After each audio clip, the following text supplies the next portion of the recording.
Hello friends, आज हम class 9 का बहुत इंटरेस्टिंग चैप्टर स्टार्ट करने जा रहे हैं। ये बायोलॉजी का पहला चैप्टर है। गैस कर सकते हैं आप? गैस कर सकते हैं? हाँ, बिल्कुल सही गैस किया आपने। The fundamental unit of life. ठीक है, तो चलिए पहले देख लेते हैं सेल क्या होता है। Cell is the fundamental structural and functional unit of life. जो सेल होता है वो आपकी फंडामेंटल यानी कि आधारभूत यानी आपका बेस की क्या कहते हैं, structural and functional unit of life. यानी वो आपकी बॉडी को स्ट्रक्चर भी प्रोवाइड करती है, आपको एक शेप देती है, और दूसरा एक फंक्शनल यूनिट की तरह काम करती है, यानी एक काम करने वाली टुकड़े की तरह या हिस्से की तरह काम करती है, जो आपकी लाइफ में एक अहम पार्ट निभाती है। ठीक है, cell is the fundamental structural functional unit of life. ठीक है, समझ में आया? अब आगे देख लेते हैं discovery of cell. Discovery of cell किसने की थी? आंसर दिख गया, रॉबर्ट हुक ने की थी। सही बात, very good. Discovery of cell Robert Hooke ने की थी।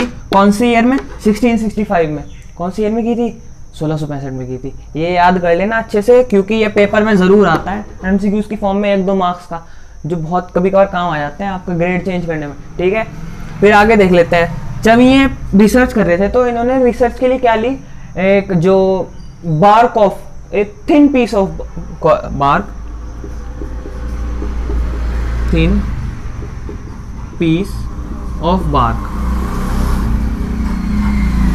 यानी जो पेड़ का तना होता है ना, जो पेड़ का तना होता है, उसकी जो बाहर की छाल होती है ना, छाल, बहुत पतली सी छाल, उन्होंने इसको लिया इस पे रिसर्च करने के लिए।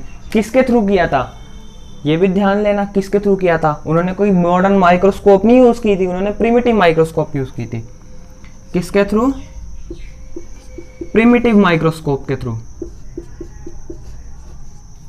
प्रिमिटिव माइक्रोस्कोप यानी पुराने जमाने की माइक्रोस्कोप, जो बहुत पहले लोगों ने डेवलप कर रखी थी उस टाइम में, क्योंकि जो मॉडर्न माइक्रोस्कोप डेवलप हुई थी वो बाद में डेवलप हुई थी। ठीक है, उसके बाद में आपको बताएंगे, लेकिन अभी ये देखते हैं। ठीक है ना, फिर जब उन्होंने इस पर रिसर्च कर रहे थे तो उन्होंने क्या देखा? उन्होंने बहुत छोटे छोटे स्मॉल बॉक्स लाइक स्ट्रक्चर देखे, यानी छोटे छोटे बॉक्स जैसे स्ट्रक्चर देखे, जो क्या कर रहे थे, जो हनीकॉम्ब की तरह लग रहे थे। जैसे मधुमक्खी का छत्ता होता है ना, छत्ता, उसमें छोटे छोटे बॉक्स नहीं अरेंज होते, वैसे ही वो छोटे बॉक्स की तरह लग रहे थे। ठीक है, small box like structure resembling honeycomb, यानी वो हनीकॉम्ब की तरह लग रहे थे।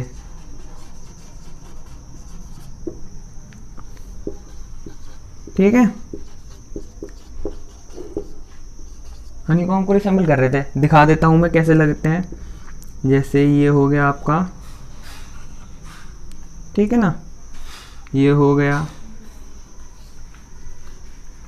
और ये हो गया, तो ऐसे हनीकॉम्ब लाइक स्ट्रक्चर रिसेंबल कर रहे थे। तो यही बॉक्स, ये हनीकॉम्ब जैसे स्मॉल छोटे छोटे बॉक्स, इनको इन्होंने क्या नाम दिया? सेल। क्या नाम दिया इन्होंने? सेल नाम दिया। ठीक है, तो समझ में आया? ये जो रॉबर्ट हुक थे, उन्होंने एक थिन पीस ऑफ कॉर्क लिया, यानी जो पेड़ का तना होता है उसका छोटा सा पीस लिया। ठीक है, और काफी पतला पीस लिया, जिसे उन्होंने प्रिमिटिव माइक्रोस्कोप यानी पुराने जमाने की माइक्रोस्कोप के अंदर, जो उन्होंने डेवलप कर रखी होगी या बना रखी होगी, उसके अंदर उन्होंने देखा। ठीक है, और उन्होंने क्या देखा? उन्होंने देखा कि स्मॉल बॉक्स लाइक स्ट्रक्चर, छोटे छोटे बॉक्स जैसे स्ट्रक्चर, जैसे कि हनीकॉम्ब के होते हैं। हनीकॉम्ब में ऐसे बॉक्स लाइक स्ट्रक्चर होते हैं ना, है ना, देखा होगा आपने, कार्टून में भी देखा होगा, असली में भी देखा होगा। तो ऐसे छोटे छोटे बॉक्स लाइक स्ट्रक्चर उन्होंने देखे, जिन्होंने क्या नाम दिया? सेल नाम दिया। क्या नाम दिया? सेल नाम दिया। बहुत अच्छे, याद कर लेना है। तो जब रॉबर्ट हुक ने उस पर स्टडी की और उसने पता लगाया, तो उसने कुछ बेसिक कैरेक्टरिस्टिक्स भी बताया सेल के। क्या बताया? बेसिक कैरेक्टरिस्टिक्स भी बताया ऑफ सेल।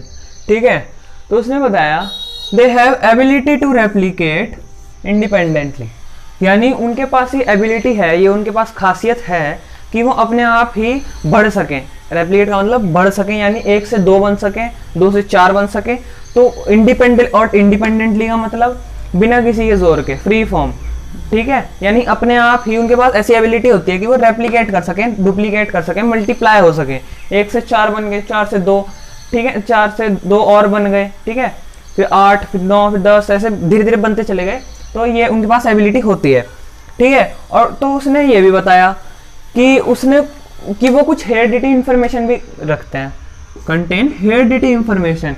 यानी जैसे जो सेल्स होते हैं, जिस सेल से वो बने हुए हैं, जैसे आप हैं, आपके कुछ, आपका कहीं से होठ या कान है आपके मम्मी जैसे हैं, ठीक है, नाक या नाक हो गया, या स्किन का स्ट्रक्चर हो गया, या स्किन कैसी है, ऑयली है, ठीक है, ड्राई है, ठीक है, मॉइस्चराइज्ड है, आपके पेरेंट्स से डिपेंड करती है, ठीक है। आपके मतलब आप अपने कुछ जो कैरेक्टरिस्टिक्स होते हैं वो अपने पेरेंट्स से डिपेंड करते हैं, यानी आपके सेल्स जो होते हैं वो अपने पेरेंट्स के सेल्स से डिपेंड करते हैं, वो कहते हैं हेरिट करते हैं, इनहेरिट करते हैं, ठीक है।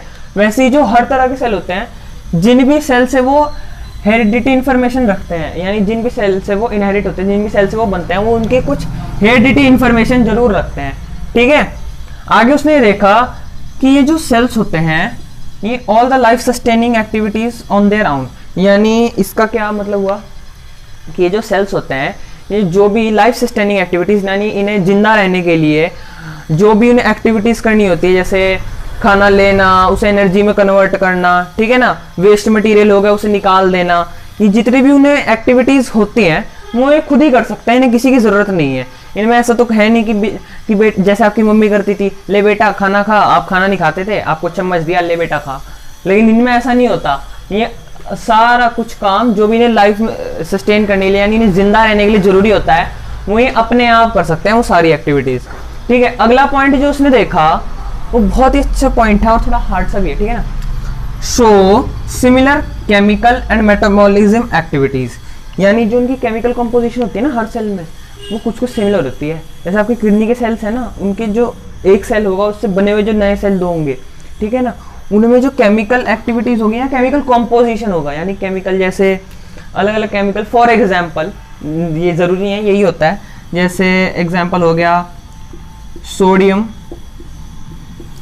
ठीक है, तो सोडियम हो गया या पोटेशियम हो गया, तो ये जिस तरह से अरेंज होंगे ना वो थोड़ा सिमिलर होगा। और मेटाबॉलिक एक्टिविटीज, यानी आपका वो एक्टिविटीज जिससे आपके सेल्स जो होते हैं वो आपका फूड लेते हैं, जो आप खाना खाते हो, इसको फूड को लेते हैं और उसे ब्रेक डाउन करके, यानी उसे तोड़ के उसे एनर्जी में कन्वर्ट करते हैं, ये क्या कहते हैं, मेटाबॉलिक एक्टिविटीज।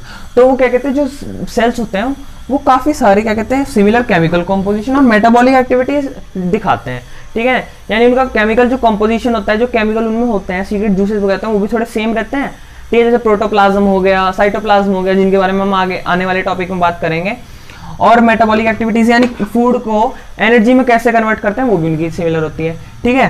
दोस्तों, अगर हम देखें cellular composition in different organism, यानी सेल्यूलर यानी नंबर ऑफ सेल्स के आधार पर जीव दो तरह के होते हैं, ठीक है। ऑर्गेनिज्म दो तरीके से डिवाइड हो सकते हैं, तो ठीक है। उससे पहले है आपकी यूनिसेल्युलर, ठीक है, और दूसरे है मल्टीसेल्युलर। यूनिसेल्युलर कौन होता है? यूनिसेल्युलर वो जीव होते हैं जिनमें सिर्फ एक ही सेल होता है, जिनमें सिर्फ एक सेल ये सारे सेल्स का काम करता है, यानी आपका वही एक सेल क्या होगा, वही सेल आपका डाइजेशन करेगा, वही सेल आपका खाने को एनर्जी में कन्वर्ट करेगा, ठीक है। वही उसी सेल के अंदर आपको क्या कहते हैं, एक ही सेल के अंदर सारे फंक्शन परफॉर्म होंगे, ठीक है। दूसरा हम देख लेते हैं मल्टी सेल्युलर। मल्टी सेल्युलर कौन सा होता है?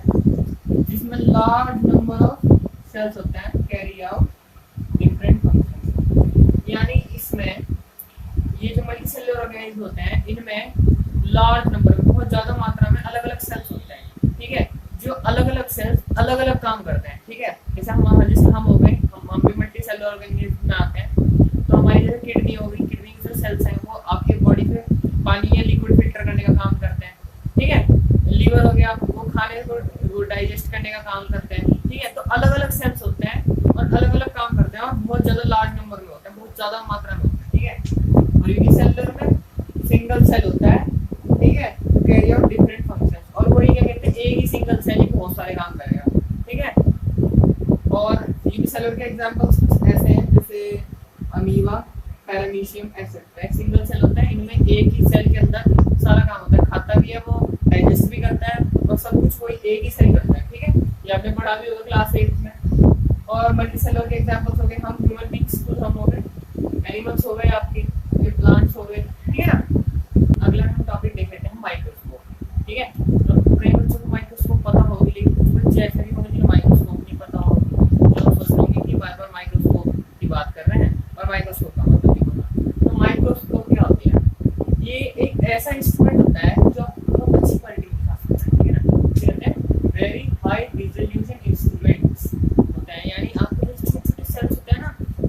क्वालिटी में दिखा सकते हैं। रिजोल्यूशन मतलब क्वालिटी होती है आपकी, ठीक है, इसको हम डिनोट कर सकते हैं आपकी क्वालिटी, यानी छोटी छोटी सेल्स को भी इतना अच्छा क्वालिटी हम देख सकते हैं, उनके बारे में स्टडी कर सकते हैं, ठीक है। आप जब भी स्कूल लैब में जाएंगे तो आप जरूर देख सकते हैं, ठीक है ना।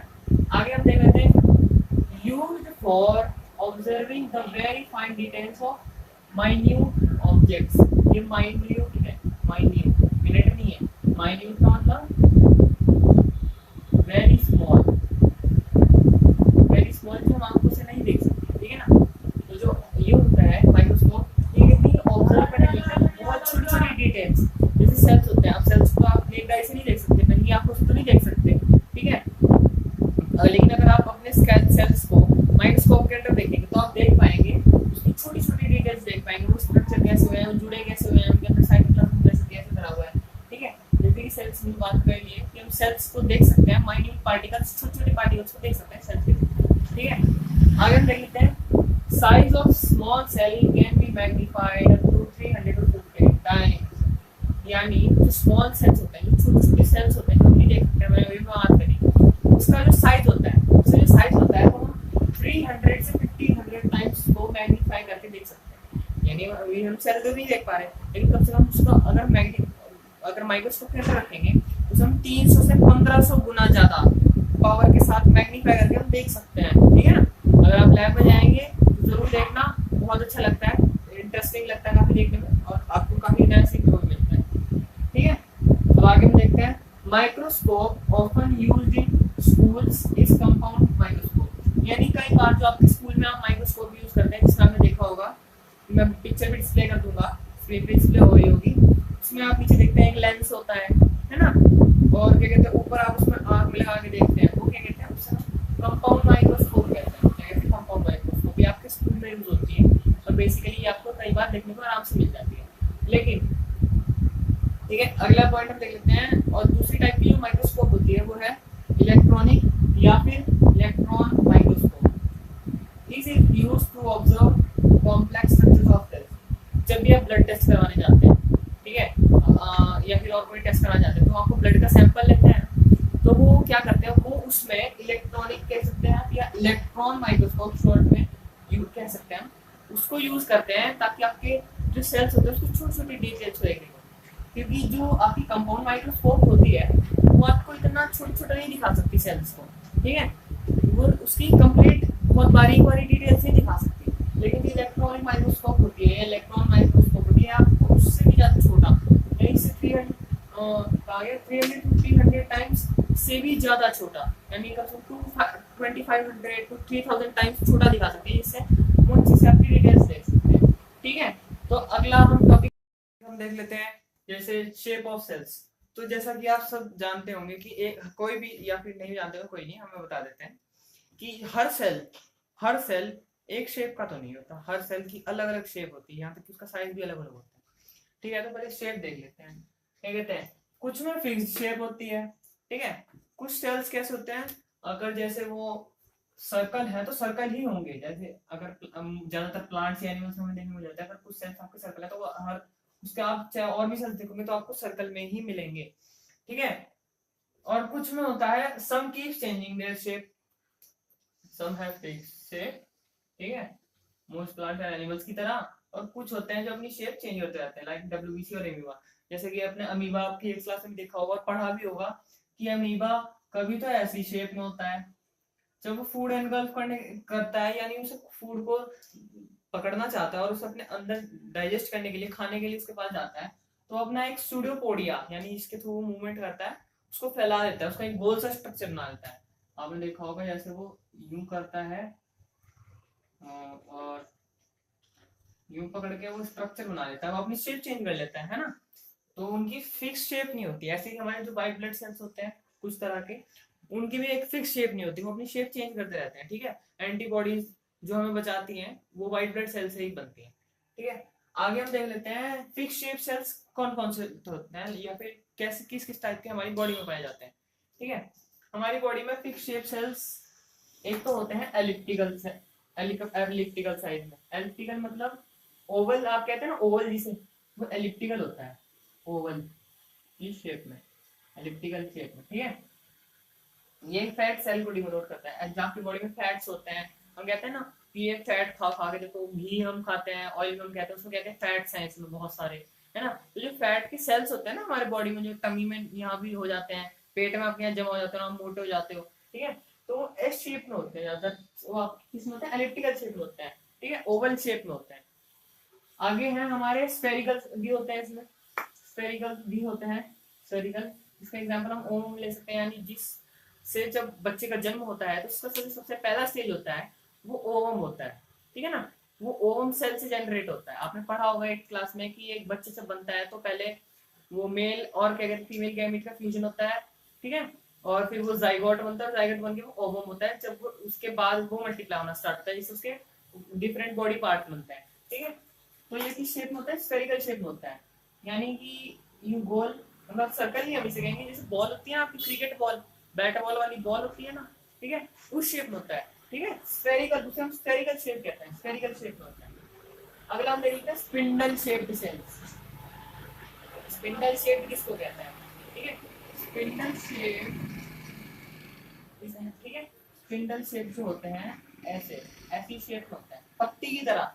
पत्ती देखिए ना, लंबी लंबी पत्ती होती है, यूकलिप्टस के प्लांट की होती है, और भी कई सारे प्लांट हैं आपके जिनकी एलिप्टिकल ऐसी लंबी सी पत्ती होती है, ठीक है।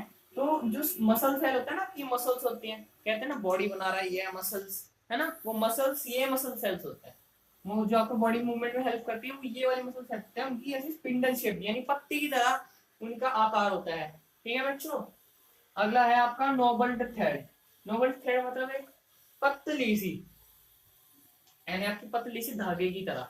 जो स्पर्म्स होते हैं ना, स्पर्म्स मेल गैमेट्स, आपने पढ़ा होगा 8th क्लास में, ठीक है ना, जिन्हें ऐसे कहते हैं, उनका मुंह कुछ ऐसा होता है, फिर पीछे उनकी पूंछ सी होती है, वैसे थ्रेड की तरह होते हैं, पतले धागे की तरह होते हैं, है ना। आपने डायग्राम्स भी देखे होंगे, नहीं देखे होंगे तो हम स्क्रीन पे शो हो रहा होगा, ठीक है। तो वो ऐसे पतले धागे की तरह होता है, नोबल्ड थ्रेड टाइप। इसका एग्जाम्पल तो अगली इसमें एक और होती है डिस्कोडियल। डिस्कोडियल क्या है बच्चे यार, डिस्कोडियल क्या चीज है, ये कुछ नया आया सुनने में। स्पिंडल शेप समझ में आया, नोबल थ्रेड समझ में आया, स्फेरिकल समझ में आया, एलिप्टिकल समझ में आया, लेकिन ये डिस्कोडियल क्या है, ये कुछ नया है। जैसे आपने रेड ब्लड सेल्स की देखे होंगे कि जो रेड ब्लड सेल्स होता है ऐसे होते हैं, है ना। ये चलिए आपको थोड़ा इंटरेस्टिंग बनाने के लिए, ग्रीन ग्रीन बहुत हो गया, थोड़ा रेड से ही दिखाते हैं। रेड ब्लड सेल्स ना रेड से दिखाते हैं।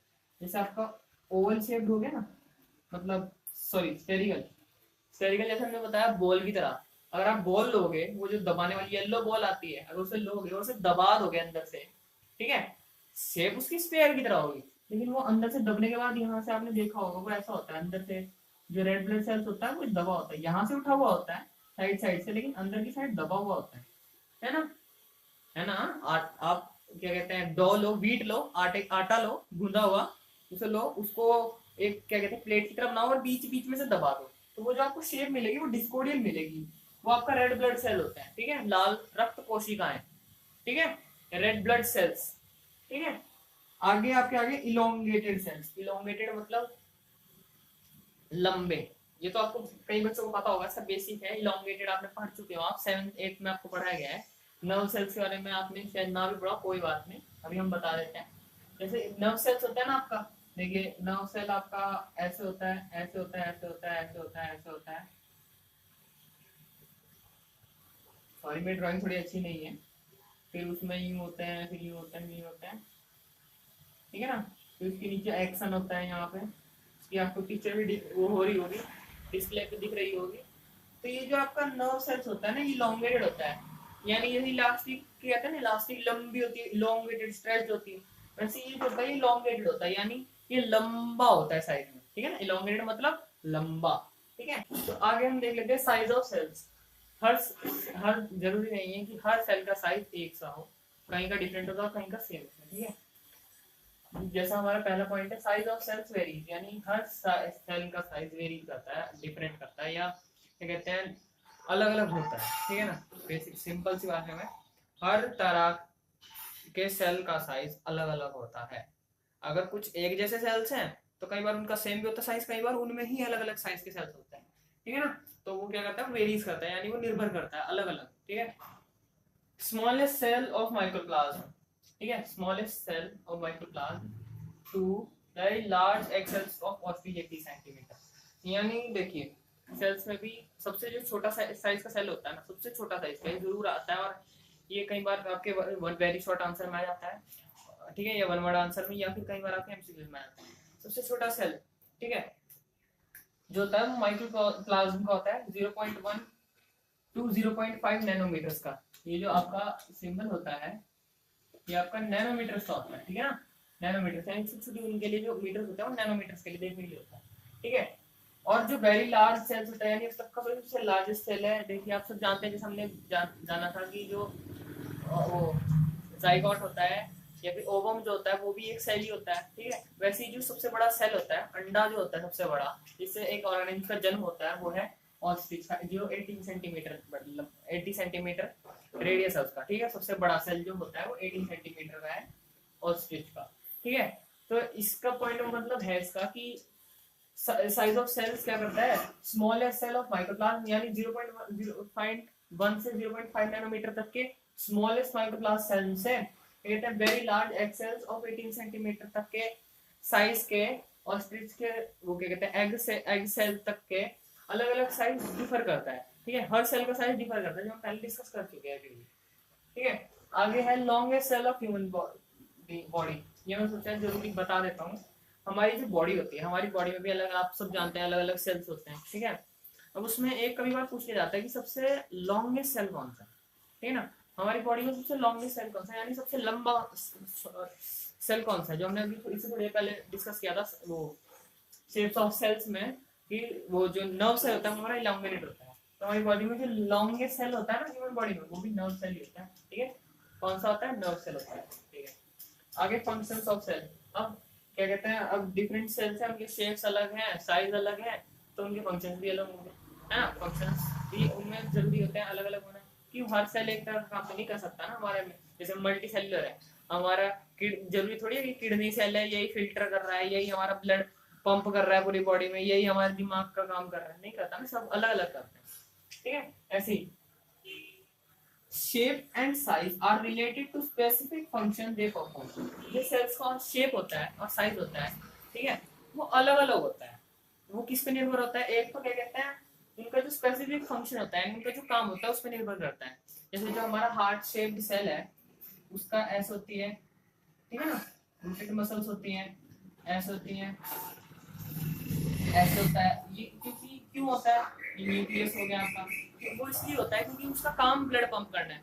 वहीं पे जो हमारा मसल सेल्स है वो यूं स्पिंडल शेप में होता है, स्मूथ मसल सेल, क्यों, ये कॉन्ट्रैक्ट और रिलैक्स करने का काम करता है, इससे आपकी बॉडी में मूवमेंट होता है, ठीक है। तो हर सेल का शेप और साइज अलग अलग होता है, ठीक है, उनके फंक्शंस के आधार पे, ठीक है, उनके related to specific function they perform, जो भी वो फंक्शन परफॉर्म करते हैं, यानी जो भी वो काम करते हैं उसके आधार पर उनका जो शेप होगा और साइज होगा वो डिफरेंट होगा, ठीक है। अगला हम देख लेते हैं multi cellular organisms perform these functions by division of labour.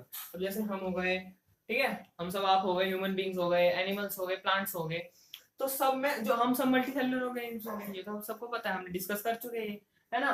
तो उनमें क्या कहते हैं जो अलग अलग फंक्शन होते हैं ना, परफॉर्म दीज फंक्शंस, कि जो जैसे डाइजेशन का काम हो गया, वो ब्लड पंप करने का काम हो गया, ठीक है, और आपके नर्वस सिस्टम से सिग्नल देने का काम हो गया, ठीक है, और मूवमेंट का काम हो गया मसल सेल्स के थ्रू, ठीक है। तो जो मल्टी सेलुलर ऑर्गेनिज्म होते हैं उनमें अलग अलग सेल्स होते हैं इसका हर काम के लिए, ठीक है। जैसे हम हो गए, हमारे अंदर हार्ट के लिए क्या कहते हैं, हार्ट के अलग सेल्स होते हैं, डाइजेशन के लिए अलग सेल्स होते हैं, वो लिक्विड फिल्टर करने के लिए किडनी के अलग तरह के सेल्स होते हैं, ठीक है। वैसे ही हर तरह के जो मल्टी सेलुलर ऑर्गेन्स होते हैं, हमें हर तरह के सेल जो होते हैं, हर तरह का अलग अलग काम करने के लिए अलग अलग डिवीजन ऑफ लेबर सेल्स होते हैं, यानी अलग अलग काम करने वाले सेल्स का अलग अलग डिवीजन होता है, अलग अलग ग्रुप होता है, ठीक है।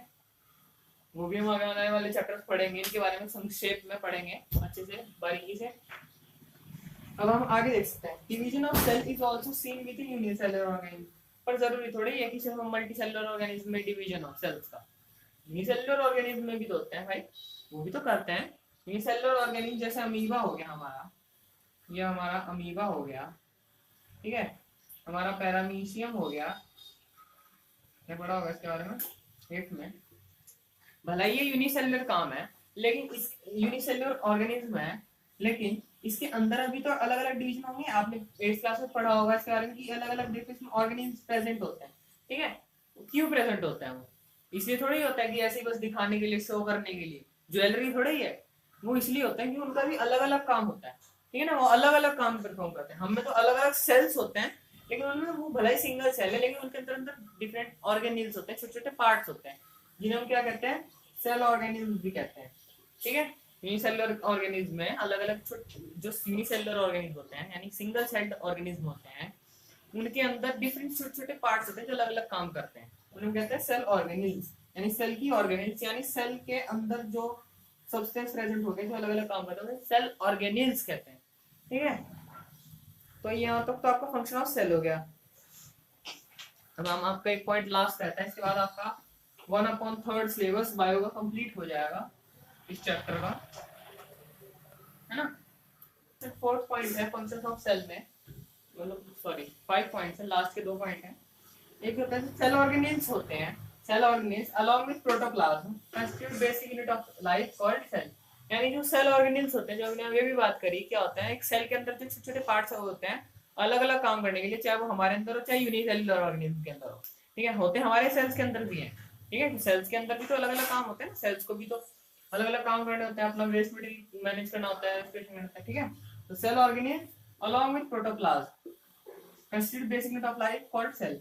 तो जब सेल के अंदर जब एक वो सेल ऑर्गेनिल्स और प्रोटोप्लाज्म जो लिक्विड उसके अंदर मौजूद होता है, एक तरह का, जो हम आगे आने वाले चैप्टर में पढ़ेंगे, जब वो मिल जाते हैं तो क्या कॉन्स्टिट्यूट करते हैं, वो क्या बनाते हैं, ठीक है, वो बनाते हैं बेसिक यूनिट ऑफ लाइफ, हमारी लाइफ की सबसे बेसिक यूनिट, सबसे आधारभूत चीज, जिसे हम कह सकते हैं सेल, क्या कहते हैं, सेल, ठीक है।